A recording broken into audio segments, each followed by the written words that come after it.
연이어서 오늘 말씀 열왕기하 8장 16절로 29절 본문 말씀이고, 우리 참고 본문 말씀은 같은 그 본문의 말씀이 역대하 21장, 22장에 함께 나옵니다. 참고 말씀으로 보고, 그 다음에 우리 요절은 열왕기하 8장 17절로 19절, 그 다음에 27절, 그렇게 제가 봉독하겠습니다. 열왕기하 8장 17절 말씀입니다. 요람이 왕이 될 때에 나이가 32세라. 예루살렘에서 8년 동안 통치하니라.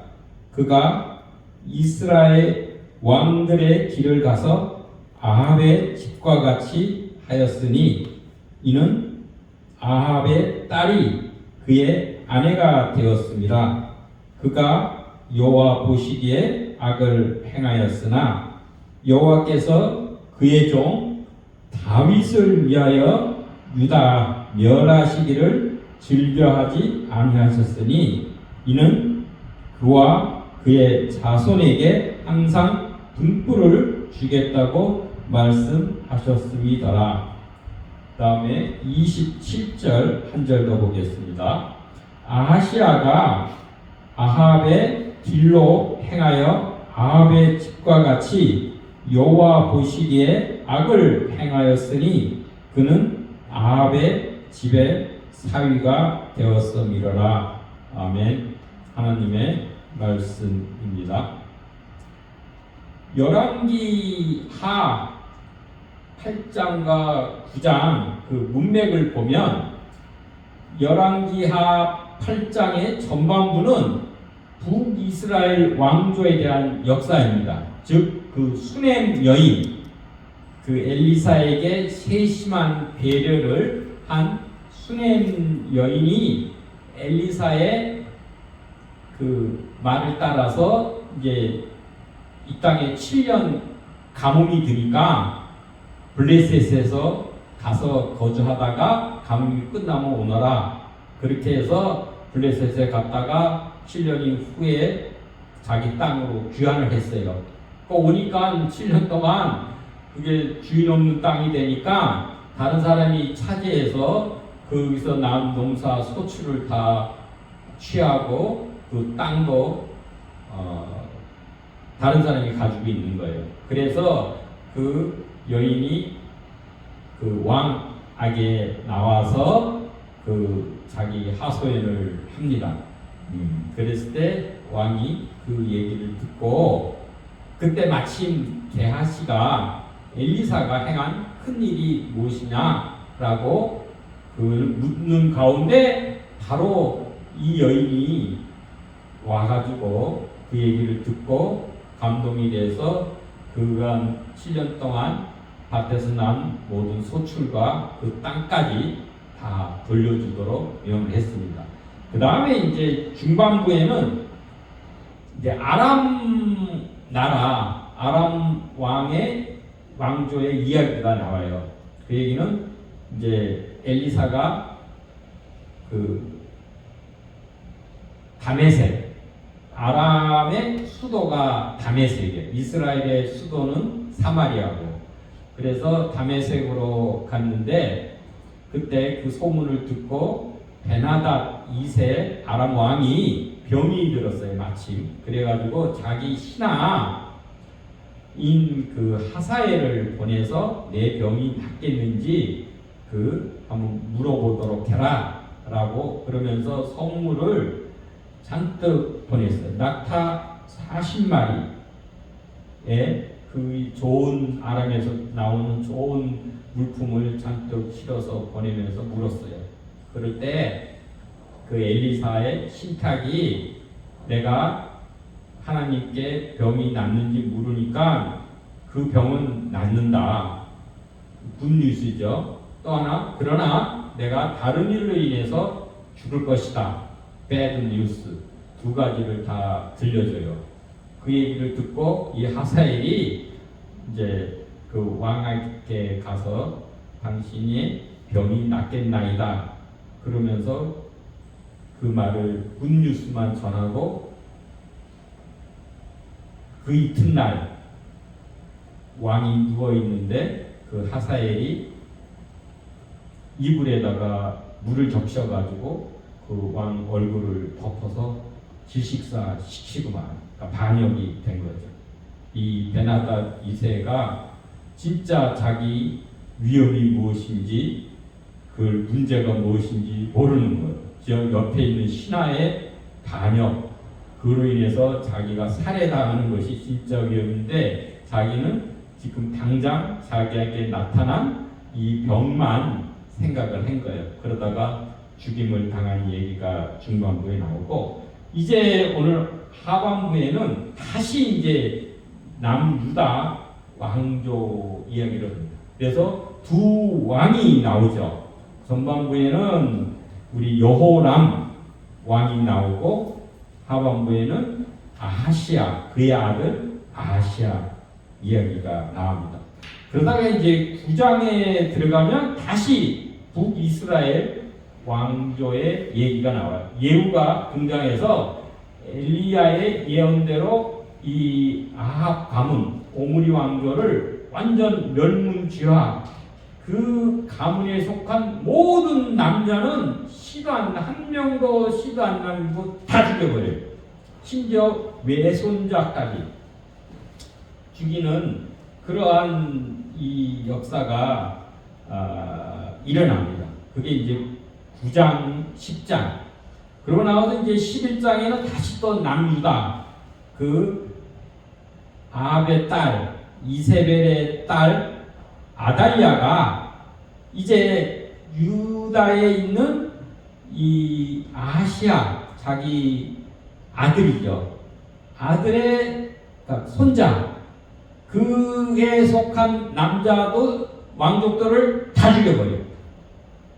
근데 하나님의 은혜로 한 살배기 아하시아의 아들 막내 아들 요아스만 살아남아요. 고모가 아하시아의 고모가 한 살배기 애를 숨겨가지고 어디서 키우느냐? 하나님의 성전에서 키워요. 요세바라고 하는데 그의 남편이 요야다 제사장이에요. 그리고 이 아달랴는 이 이방 우상 섬기는 바알과 아세라 그 신전을 사마리아에 만들어놨어요. 그래서 거기만 신경 쓰고 관리를 하지 이 하나님 야훼 하나님의 성전은 아예 등한시해버린 거예요. 그러니까 무시해버린 거예요. 그러니까 거기서 키울 수가 있는 거예요. 6년 동안 키운 거예요. 그러다가 이제 다시 7년째 될 때 제사장 요야다가 이제 아달랴를 제거하고 그 다윗의 자손이죠. 인 그 요아스를 다시 왕으로 세운 이런 얘기. 그 얘기는 뭐냐면 이게 지금 세 나라가 이 열왕기 지금 8장서부터 쭉 반복되죠. 북이스라엘의 이야기가 있고 남유다 그때 남북이 나눴으니까 남유다의 왕조 이야기 있고 또 하나는 이방 나라인 아람 왕 그 북쪽에 아람 나라의 왕조 이야기가 있고 이 세 가지가 지금 엇갈려서 이렇게 전개됩니다. 이건 뭐냐? 엘리사는 북이스라엘에 속한 하나님의 선지자예요. 그런데 하나님의 역사는 하나님의 이 북이스라엘의 엘리사는 북이스라엘의 일만 관여한 게 아니에요. 국제적으로 그죠? 이 남유다 더 나아가서 아람 이방인 나라까지도 관계합니다. 그래서 아람 나라의 왕을 그죠? 하사엘에게 기름을 부어서 예언을 해가지고 하사엘이 왕이 되게끔 하는 그 역할도 엘리사가 하고, 그 다음에 이제 9장서부터 펼쳐진 예후에게는 그 자기 선지자 엘리사의 선지자 생도를 보내서 기름을 부어서 왕으로 삼도록 하는 또 신탁을 준 그 일까지, 그러니까 이방 나라나 비언약의 백성, 이방 나라나 언약의 백성, 이 이스라엘이나 유다 나라나 다 관여가 되는 거예요. 이 얘기는 하나님은 만국을 다스리시고 역사 속에 거하시는 하나님이다. 하나님의 섭리에 따라서 하나님의 뜻대로 그 역사를 이끌어 가시는 분이다 라는 것을 설명해 주고 있습니다. 하나님의 주권적인 개입과 하나님의 섭리에 대해서 알려주시는 것이죠. 그런데 이제 오늘 본문을 통해서는 뭐냐? 타락한 북이스라엘 그 왕조가 이웃 남쪽에 그 유다 왕조에게 미친 나쁜 영향에 대해서 설명해 주고 있는 거예요. 이 원조는 아합이 페니키아 시돈의 제사장의 엣바알 제사장의 딸 이세벨하고 혼인 정책을 써서 이세벨이 북이스라엘의 왕비가 됨으로써 그가 바알과 아세라 그 우상들 또 그것을 섬기는 제사장 선지자들을 다 데리고 오고 국가적으로도 그것을 장려한 거예요. 후원을 해주고. 그런데 거기서 아합하고 이세벨하고 낳은 사람이 이제 오늘 읽은 그 요람 왕이에요. 북이스라엘의 요람 왕하고 또한 아달랴 딸 아달랴를 낳은 거예요. 이 아달랴 딸을 남유다의 왕, 그때 아합과 같은 동시대 왕이 여호사밧이었어요. 꽤 선한 왕이에요. 여호사밧의 아들이 또 여호람입니다. 그러니까 이름이 같은 이름이 나오니까 이게 조금 잘 소속을 분명히 해야 돼. 그 여호람 남유다의 왕, 오늘 읽은 거죠 본문. 네, 그 여호람에게 시집을 보낸 거예요. 그래서 이 여호람, 이 아달랴가 이 남유다 왕조의 왕비가 됐죠. 나중에는 태후가 돼요. 그 아들이 이 여호람이 죽고 나자 그 아들 아하시아가 또 왕이 돼. 그러면 이 왕의 어머니가 된 거죠. 태후가 돼서 이 남쪽에 있는 유다 왕조를 자기가 마음대로 정권을 좌지우지하는 거예요. 그러다가 이 아시아가 죽자 그 밑에 있는 자기 손자들까지 다윗 왕조의 왕족의 모든 씨를 다 죽여버려요. 그러고 나서는 자기가 여왕이 돼요. 아달랴 자신이. 놀라운 거죠. 이 페니키아, 이 이스라엘 백성도 아니에요. 페니키아의 이세벨의 딸이 이스라엘은 고사하고 남유다에 시집 와가지고 유다의 다윗의 왕조의 왕족들을 남자들을 다 왕이 될 만한 사람을 죽여버리고 자기가 왕이 돼서 여왕으로 등극을 해서 6년 동안 거한. 물론 7년째는 아까 얘기 드렸지만은 요야다 제사장이 그 한 명 하나님이 다윗에게 언약을 한 게 있어요. 내 다윗의 등불이 꺼지지 않을 것이다 라고 하나님이 언약을 하셨기 때문에 그 언약을 따라서 한 명은 살려남은 거예요. 그 위에 아버지 아하시아도 다 형제들을 죽였어. 아시아가 왕이 됨으로써 그 형제들을 다 죽인 거야. 그래서 딱 그리고 이제 아라비아에서 이 외적들이 침입을 해가지고 그에 속한 모든 왕실의 사람들을 죽이고 탈취해가고 그래서 딱 하나 남은 게 아시아 남은 거 막내 아들이. 그래서 막내 아들이 왕이 됐는데 1년 만에 북이스라엘의 그 요람 왕의 병문안 갔다가 거기서 예후가 반란을 일으켜가지고 그때 무기또에서 죽어버려요.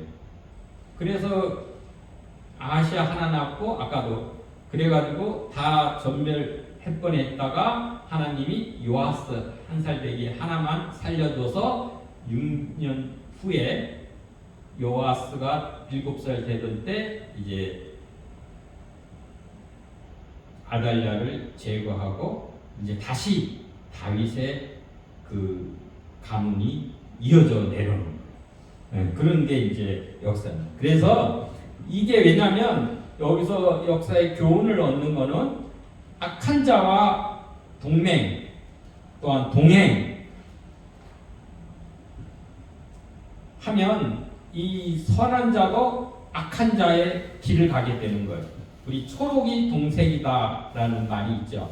초록, 풀초자에다가 녹색, 초록색이나 풀색이나 녹색이나 같은 색깔이다 이 얘기예요. 초록이 동색이다 이런 말, 그죠?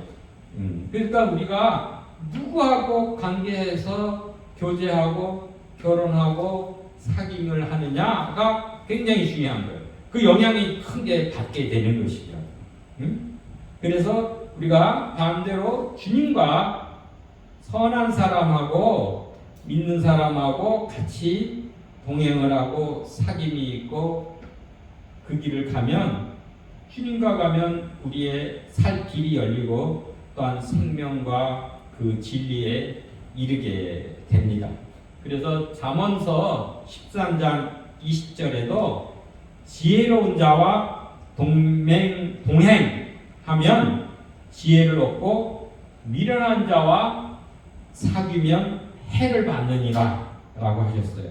그리고 데살로니가 5장 22절에는 악은 모양이라도 버려라 이 얘기예요. 그 얘기는 뭐냐면 모든 종류의 악은 버려라.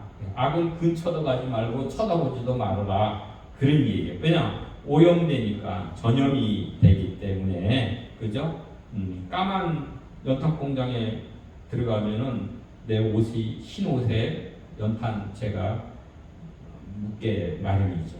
그리고 시편 1편 말씀에도 복 있는 사람은 악인의 꾀를 따르지 아니하며 죄인들의 길에 서지 아니하고 오만한 자들의 자리에 앉지 아니하고 오직 여호와의 율법을 즐거워하며 그의 율법을 주야로 묵상하는도다 이렇게. 근데 여기서 복 있는 사람은 단수지만 악인들, 죄인들, 오만한 자들은 복수예요. 그들 속에 어울리지 않는다는 거죠. 그리고 고린도후서 7장 14절에서 16절 말씀대로 너희는 믿지 않는 자와 멍에를 함께 내지 말라. 의와 불법이 어찌 함께하며 빛과 어둠이 어찌 사귀며 그리스도와 벨리알이 어찌 조화되며 믿는 자와 믿지 않는 자가 어찌 상관하며 하나님의 성전과 우상이 어찌 일치되려 했어요. 여기 믿지 않는 자라는 것은 하나님의 지배를 거부하는 것이죠. 하나님을 무시하고 배신하고 배반하고 그럼 어떻게 돼요? 사탄의 지배에 속하게 되는 거예요. 그래서 그 사탄의 추종자가 되어서 전혀 다른 세계에 있게 되는 거예요. 속사람은 다른 종자가 되는 거예요. 이런 사람하고는 사귀지 말라. 같은 멍에를 함께 매지 말라 이렇게 된 것이죠. 그리고 그 얘기는 뭐냐면 성도의 정체성과 믿음의 순수성, 거룩함을 지켜라 얘기한 거예요. 그래서 친구는 선택해서 사귀어야 된다. 아무나 다 친구가 되면 예수님께서도 12자를 뽑으실 때 어떻게 했어요? 먼저는 기도했어요.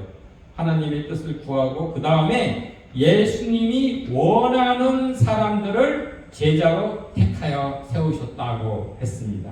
그래서 악의 그 영향을 우리가 차단해야 됩니다. 특히 교회 밖의 악보다 교회 내의 악이 더 위험합니다.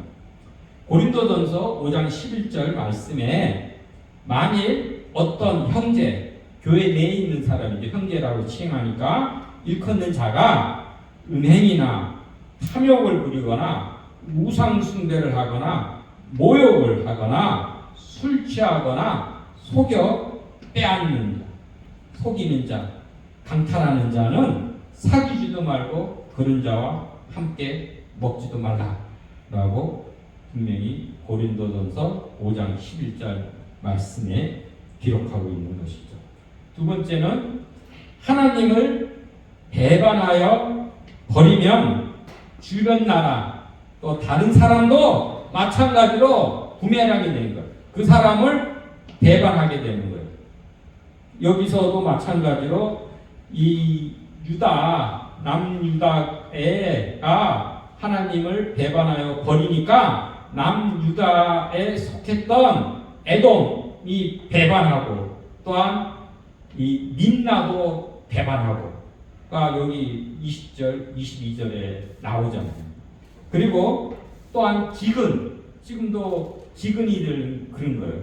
그 다음에 질병, 그 다음에 궁핍함에 처하게 되고는 비참한 처지가 되는 거예요. 이거는 하나님의 징계입니다.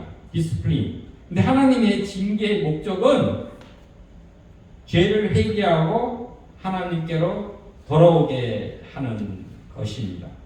근데 이 분열왕국 처음에 통일 사사시대 출애굽에서 이제 여호와 가나안 시대, 여호수아 시대 지나고 그 다음에 사사 시대를 지나서 그 다음에 이제 왕조 시대가 나오죠. 처음에 통일 왕조 사울과 다윗과 솔로몬, 그죠? 거의 40년씩 한 120년 통일 왕조가 되고 통일 왕조 솔로몬의 아들 르호보암 때 이제 나라가 남북으로 나뉘게 되죠. 북쪽에서는 이스라엘, 남쪽에서는 남유다로 이렇게 나누게 됩니다. 근데 그래가지고 쭉 이제 역사가 진행돼 와요. 나오는데 그게 이제 우리가 성경으로 보면 열왕기하 11장까지가 솔로몬이고 통일왕조죠. 12장서부터 분열왕국이 나오는 거예요. 이 남쪽에는 솔로몬의 아들인 르호보암이과 그 이제 자손들이 계속 솔로몬은 그 다윗의 그 자손이 그 남유다는 이끌어갑니다. 단 아달랴 그 6년간의 기간만 빼고는 다 다윗의 자손이 쭉 이어가요. 그러니까 931년에 르호보암이 들어왔다 그러면은 그 후에 이 남유다가 바벨론에 망하는 게 586년, 7년 그래요. 그 기간 동안에 쭉 다윗 왕가가 이어오는 거예요. 그리고 북쪽 이스라엘은 여로보암 1세라고 해요. 여로보암이 나중에 예후 왕조의 여로보암이 또 나옵니다. 같은 이름이니까 구분하기 위해서 이 분열 왕국의 초대 왕은 여로보암 1세라고 그러고 예후 왕조 때 여로보암은 여로보암 2세 이렇게 편의상 그렇게 부릅니다. 그래서 이 북쪽에는 이 여로보암 왕조가 있고 그 다음에 바사 왕조. 그러니까 이 반역이 8번 일어나요. 9왕조가 되는 거예요. 이 북이스라엘은 계속 반역이 일어납니다. 8번. 그래서 9왕조가 되는 거예요. 왕조가 바뀌는 거예요.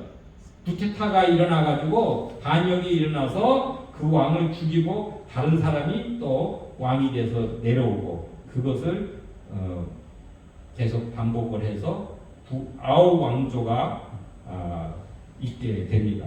그래서 처음에 여로보암 이 왕조 시대나 그 다음 바사 왕조 시대 때는 이 북쪽 이스라엘과 남쪽 유다가 같이 경쟁을 하던 시대예요. 체제 경쟁. 그죠? 우리도 남북이 처음에는 체제 경쟁이잖아.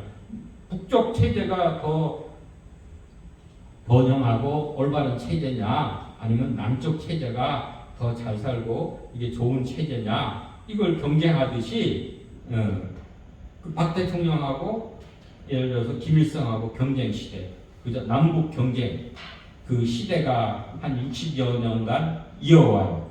그 다음에 남북 화해 시대가 옵니다. 이때가 바로 그 시므리는 7일간만 된 거예요. 쿠데타이거나 7일 만에 자살해버려. 오므리한테 몰리니까. 그래서 이 오므리 왕조, 아합의 아버지죠. 왕조가 들어서 가지고 48년간 진행해요. 그래서 이 아합의 오므리 왕조, 아합의 가문이 통치하던 그 시기 한 30여 년간은 남쪽 파트너가 여호사밧이라 그랬죠. 그래가지고 여호사밧 그 아들 여호람, 그의 또 아들 아시야, 요때까지가 한 30여 년간은 남북 화해 시대인 거예요.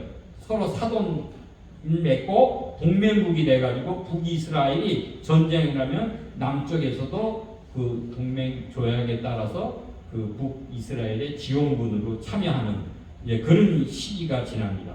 그런데 그 다음에 이제 이 예후 왕조, 예후가 그 아합의 가문을 다 멸절을 시키잖아요. 그러고 나서 그 딸이 이 유다 왕조의 그 며느리로 들어갔다 그랬잖아요. 그 다 죽고 나서 이 나중에 아달랴가 여왕으로까지 등극을 했죠. 그러니까는 그때는 어떻게 됐어요? 이 북이스라엘의 예후 왕조는 남유다의 철천지 원수가 되는 거예요. 왜냐하면 아달랴가 여왕으로 자기가 찬탈이죠. 권력을 자기가 그냥 불법으로 쟁취해버려, 다 죽여버리고 나서는. 그러고 나서는 왜 그럴 수밖에 없냐? 아달랴 입장에서는 아달랴의 오빠 여호람, 북이스라엘의 여호람 왕을 예후가 죽여버려요. 살해해버려요. 화살을 쏘아가지고 염통을 관통해서 직사시켜버리고. 그 다음에 아달랴의 남편, 남유다의 또한 여호람, 같은 이름이에요. 근데 남쪽에도 왕이 똑같아요. 그러니까 이게 잘 구분을 해요. 아달랴의 남편인 요람, 남유다의 요람 왕이 그때 아까 그 이스라엘로 그 병문안 갔다 그랬죠. 갔을 때 마침 쿠데타가 일어나가지고 예후가 거기 아시아도 있으니까 아시아의 유다 왕을 거기서 무기토까지 쫓아가서 죽여버린 거예요. 응? 그러면 자기 남편도 죽였죠. 자기의 그 오라버니, 오빠도 죽였지. 그 다음에 거기에 아시아가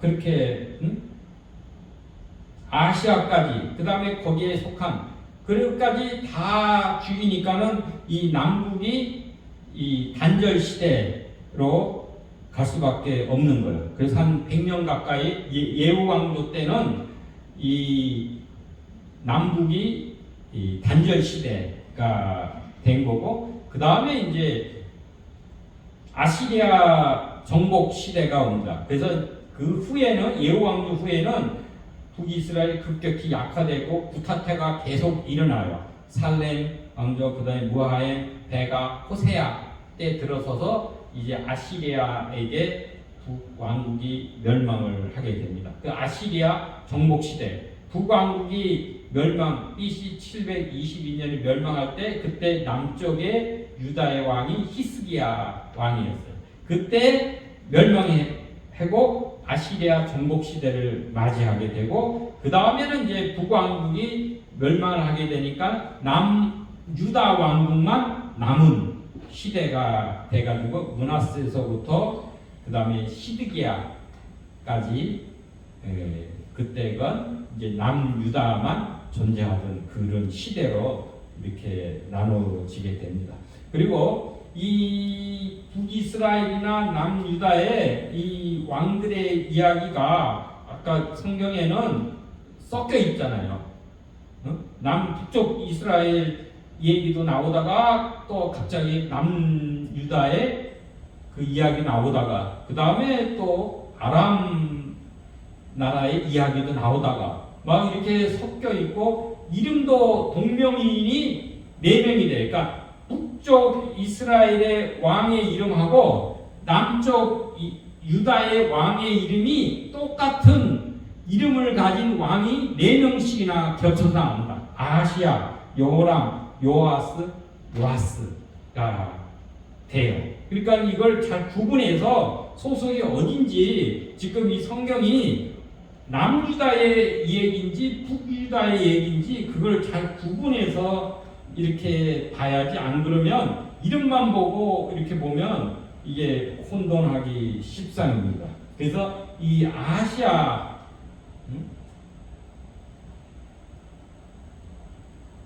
가 예를 들면 이제 아합의 그 장남 아시아죠. 그런데 이 남유다에서는 요람의 아들이 또한 이름이 아시아고, 또한 아합의 아들 또한 요람이 이 요사밧의 아들 요람하고도 똑같아요. 이때는 남쪽이나 북쪽이나 똑같은 시대에 똑같은 이름을 가진 왕이 다스리고 있는 시대가 돼요. 그 다음에 여호아스는 예후의 아들 여호아스인데 나중에 후반기에 나오는 그 남유다의 요시아의 아들 또한 여호아스가 또 나오고, 그 다음에 요아스가 이 요아스 예후의 아들 요아스의 아들이 요아스가 있는데, 또한 이 또 아까 남유다의 아시아의 아들 한 살 되기가 7살 될 때 왕이 돼서 40년 동안 다스리는데 그 아들이 또한 요아스가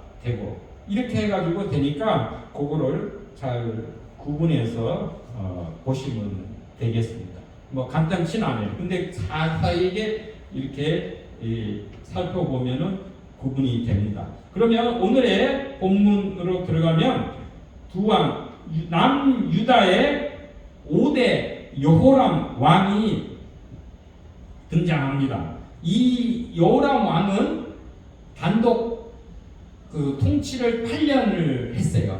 그런데 이 여호람 왕은 여호사밧의 장자 큰아들입니다. 그래서 여호사밧 왕하고도 한 5년 내지 8년간 공동 통치를 했어요. 그러니까 이게 연도수나 이런 걸 해야 할 때도 그걸 잘 보여요. 단독 통치를 한 기간이 있고 공동으로 통치를 한 기간이 있어요. 그래서 어떤 것들은 연도수가 막 헛갈리는 거예요. 이게 그런 또 애로사항이 있으니까 잘 살펴보시면 됩니다. 그래서 이 열왕기하 8장 16절에서 24절까지와 역대하 21장에 이 남유다 5대 여호람 왕에 대해서 기록이 된 거예요. 근데 여러분 이 이스라엘의 그 역사를 이 열왕기서 상하에서도 기록이 돼 있지만은 또한 이 역사서가 역대상하에서도 기록이 돼 있어요. 역대기에서도. 근데 이 특징이 달라요. 역대기에는 북이스라엘에 대한 얘기가 안 나와요. 남유다에 대해서만 나오게 되는 거예요. 근데 이 열왕기서에서는 남쪽, 북쪽 이스라엘 그에 대한 역사 이야기도 같이 나오게 됩니다. 그러니까 같이 되는 부분이 있어요. 그러니까 같이 이렇게 거기에 해당되는 그 시대에 해당되는 이야기는 역대서하고 열왕기서를 같이 병행해서 보면 더 풍부하게 볼 수도 있어요. 물론 이제 조금 다른 부분도 있지만은 오케이. 그래서 이 북이스라엘 요람이라고. 그래서 성경에는 여호람인데 같은 이름이 계속 나오니까는 그냥 북쪽 이스라엘 왕은 요람이라고 줄여서라도 그렇게 일단 표기를 했어요. 근데 실질적으로는 여호람 같은 이름입니다. 그래서 이 5년에 32살 때 즉위를 해서 8년간 통치를 했다. 근데 이 요람 왕은 악한 통치를 했고 이때 하나님의 징계로 인해서 국력이 많이 쇠락하게 됩니다. 아까 반란이 일어났다 그랬잖아요. 그 배반했다. 에돔도 배반을 해서 자기 속국이었는데 에돔이 떨어져 나가고 그 다음에 림나도 배반을 하고 이렇게 되고 그건 하나님의 징계로 인해서 국력이 많이 쇠약이 된 거죠. 그리고 이 요람은 아합의 딸 아달랴와 결혼해서 그 문제가 뭐냐? 이는 북이스라엘 왕들의 길을 갔다 그랬어요. 그리고 아합의 집과 같이 행했다고 한 거예요. 그러니까 북이스라엘의 왕들의 길이라는 것은 여로보암 1세가 세운 금송아지 우상을 섬기는 그런 타협주의와 세속주의 그 신앙을 갖게 됐고 아합의 집과 같이 행했다. 이 얘기는 아합이 바알과 아세라 우상을 섬긴 혼합주의 신앙. 그러니까 이 남유다 얘기입니다. 지금 남유다의 다윗 왕의 후손이면 다윗 왕의 길을 따라서 가야 되는데 오히려 자기 부인 아달랴의 영향을 받아가지고 북이스라엘 다윗의 길을 야훼 하나님을 섬기는 그 길을 저버리고 배반하고 북이스라엘의 그 왕들과 그 아합 집의 그 길을 갔다 그런 거예요. 그래서 결국은 이 요람이 화살에 맞아서 염통에 심장에 뚫혀서 죽게 됩니다. 그래서 아까 말씀드린 대로 주님과 동행하면 살 길이 열리고 생명과 진리의 길에 이르게 된다 이런 거죠. 악한 사람하고 같이 교제하고 사귀다 보면 그 영향을 받아서 초록이 동색이 된다. 그래서 우리 성도들의 그 정체성과 거룩성, 그 순수성을 지켜야 한다라는 교훈을 이 역사에서 얻을 수 있는 것입니다. 그래서 성경에서는 선한 왕의 모델이 다윗의 길이에요. 항상 다윗의 길과 같이 행하는 것은 정직하고 하나님께 보시기에 좋은 왕이 되고 다윗의 길이 아닌 여로보암의 길을 간 그런 우상 숭배자 아합의 집에 같이 행한 그 길은 결국은 나쁜 왕으로 성경에서는 여호와 보시기에 악을 행했다 이렇게 됩니다. 그래서 이 이세벨의 딸 아달랴의 영향을 받아서 우상 숭배를 한 이 요람 왕이 돼서 죽게 되죠. 그래서 아합의 집에 그 악행이 뭐냐? 이게 바로 우상 숭배와 불의를 행한 것. 그러나 하나님께서는 다윗에게 언약하신 다윗의 등불이 끝이지 않게 하겠다라는 그 언약의 약속으로 말미암아 그 꺼질 듯한 뻔했던 그 다윗의 왕조가 다시 불씨가 살아나서 그 자손이 그 왕좌를 이어가게 됩니다. 그래서 하나님을 우리가 배반하고 하나님을 버리면 또한 주위에 있는 사람 또 자기 속국에 있던 여기서는 에돔과 림나가 유다를 그 배반하게 돼서 자기 영토를 상실한 거예요. 그러니까 재산상의 손실도 있고 또한 치욕을 당하는 거예요. 자기 밑에 있던 그 사람이나 밑에 있던 그 자기 속국이 배반을 하니까 치욕을 당하고 또한 자기도 또한 그 배반의 부메랑의 징계를 받게 된 것입니다. 그래서 이 요람이 또한 나쁜 악행을 많이 저지른 거예요. 그거는 이 아달랴 부인의 영향이 지극히 큰 것 같아요. 그래서 이 요람이 남유다의 왕으로 등극을 해가지고는 요람의 모든 아우들, 자기 형제들이죠. 그 다음에 이스라엘의 방백 몇 사람, 자기를 이렇게 껄끄럽게 여겼던, 찬성하지 않았던 그 사람을 다 칼로 죽입니다. 그래서 이 아달랴의 역할이 굉장히 중요해요. 우리가 이 여인은 아마 남유다 가문에 시집 와가지고 그 가문을 변절시키고 멸절시키는 그 임무를 맡고 온 여인 같아요.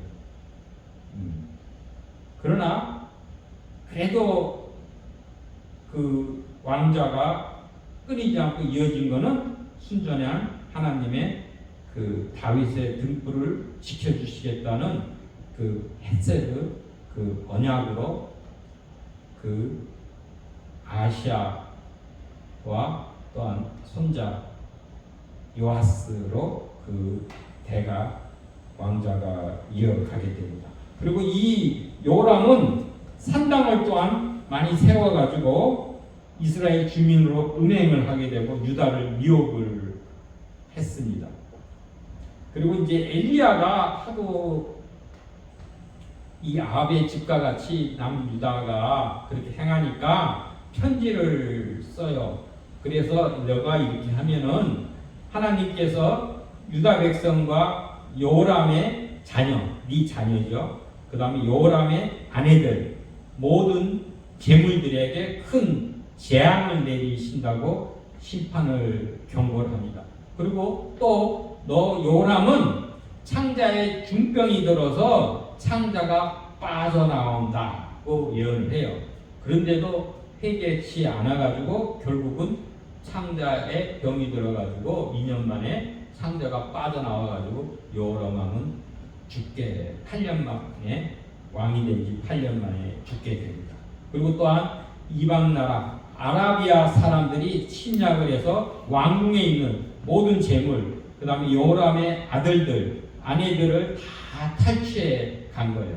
그래서 엘리야의 예언이 성취되고 남은 단 막내 아들 아시아만 살아가지고 그 왕자를 이윽게 되었죠. 그리고 이 요람 왕이 죽었을 때 불치병으로 창자가 빠져나오는 병이 들어서 2년 동안 고통 속에 있다가 죽었을 때 백성들이 요람 왕이 악행을 하니까 분향도 안 해요. 그에게 애도하지도 않다 이거예요. 그 다음에 악정으로 인해서 요람을 존귀하게 여기지 않는 가운데서 죽어서 다윗성에는 그 장사를 지냈지만 열왕의 묘실에는 무덤에는 두지 않았다라고 한 거예요. 그 다음에 이 요람 왕이 병이 들어서 죽자 그 아들이 남유다의 6대 왕 아하시아가 이제 통치를 하게 돼요. 근데 아하시아는 1년 만에 죽어요. 왜? 요 북이스라엘의 예후 군대 장관에게 살해당해서 죽게 되는 거예요. 이 아하시아 이름이 또한 여호아스라도 그러고 아샤라라고도 이렇게 불러요. 그러니까 이름도 뭐 이렇게 달리 불러 때로는. 그러니까 그걸 잘 구분해서 보시면 됩니다. 이 남유다 요람 왕의 막내 아들인 이 아시아고 어머니는 그러면 아달랴가 되겠죠. 아달랴는 이세벨과 아합의 딸입니다.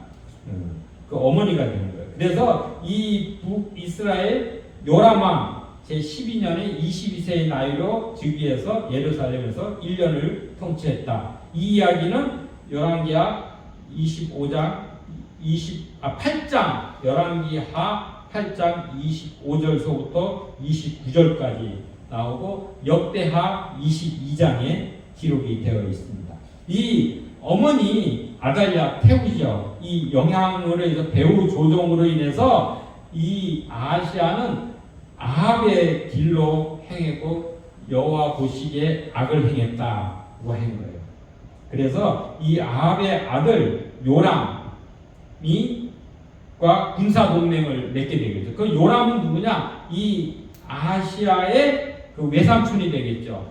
이 자기 어머니의 오라버니니까 그죠? 외삼촌이 돼서 같이 군사 동맹을 맺어가지고 그때 아람 군대하고 길라 동편 요단강 동편에 길라 라모스를 가서 이 그때 아람 왕이 하사엘이었어요.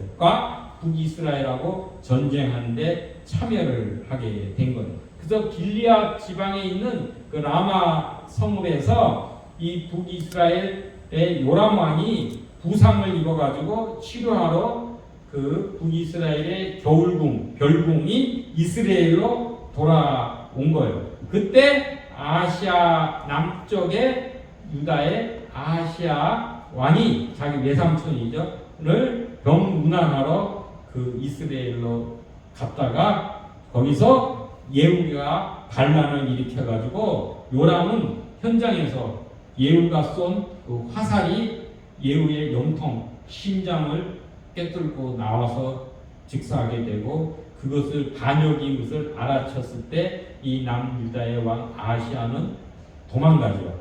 사마리아로 숨었다가 또한 거기서 붙잡히고 그 다음에 예후 군인들한테 부상을 입고 그래서 무깃도까지 도망가다가 거기서 죽고 맙니다. 그래서 이 아시아의 그 시신을 그 신하들이 다윗성에 장사를 하게 되었습니다. 이는 역대하 22장 7절에 뭐라 했느냐? 이런 모든 역사적인 이 반란과 이 사례는 하나님의 심판이다 그랬어요. 하나님으로 말미암은 것이다 라고 한 거예요. 그래서 예후는 이 이스라엘 왕족 아합 가문에 속한 모든 남자나 거기 소속된 사람들을 모두 다 완전히 멸절을 시키고 그 다음에 이 아합 가문에 의해서 변질된 유다의 왕족들 아하시아의 그 자손들 42명까지도 그들이 병문안하러 그 사마리아로 온 도중에 그들을 만나서 거기서 또 난 그들을 처형을 시킵니다. 그래서 결국은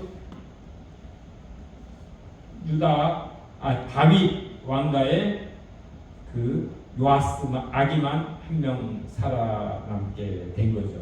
그래서 아시아의 그 죽음 후에는 이 아시아의 어머니가 또 아달랴죠. 이게 그 유다 집안의 그 왕국의 왕족들 또한 손자들 왕위에 계승할 만한 사람들을 또 모두 살해를 하고 자기가 6년 동안 그 왕자를 찬탈을 하게 되는 것입니다. 그때 요아스 한 명만 살아남아서 그 다음에 6년 후에 7살 되던 때 다시 왕으로 해서 그 후로부터 이제 다시 다윗의 그 자손이 그 왕자를 멸망할 남유다가 망할 때까지 이어가게 됩니다. 여기서 이제 교훈 우리가 얻을 수 있는 교훈은 뭐냐? 우리가 누구와 교제하고 결혼하고 연합하고 동업하느냐가 중요하다. 잘못된 만남은 패가 망신을 한다. 친구에는 선택해서 사귀어야 된다. 왜냐? 그 영향력이 크기 때문에. 그래서 우리가 연약하고 부족한 그런 파트너는 보완하고 협력해서 서로 세워갈 수 있지만 악하고 속이는 사람하고는 단교해야 되고 회색 분자는 위험하다라는 것을 우리가 알 수 있습니다. 그리고 하나님을 버리고 배교하면 하나님의 그 징계에 처하게 됩니다. 그로 인해서 이웃 사람들은 마찬가지로 나를 배교하고 배신하게 되고 또한 하나님의 그 재앙, 질병과 고통, 그 비참함과 궁핍함에 처하게 되어서 우리 회개를 경고받게 됩니다. 그래서 이 징계가 있어도 그러나 회개하지 않고 끝까지 그 불의를 행하고 하나님께로 돌아오지 않으면은 이제는 완전 멸망의 심판에 처하게 됩니다. 그래서 우리 믿는 이들은 믿음의 정체성, 순수성, 그 거룩함을 잘 견지해야 되고 순전하고 온전한 믿음으로 성숙해 가서 하나님 나라의 선한 일꾼으로 쓰임 받길 축원합니다. 기도드리겠습니다.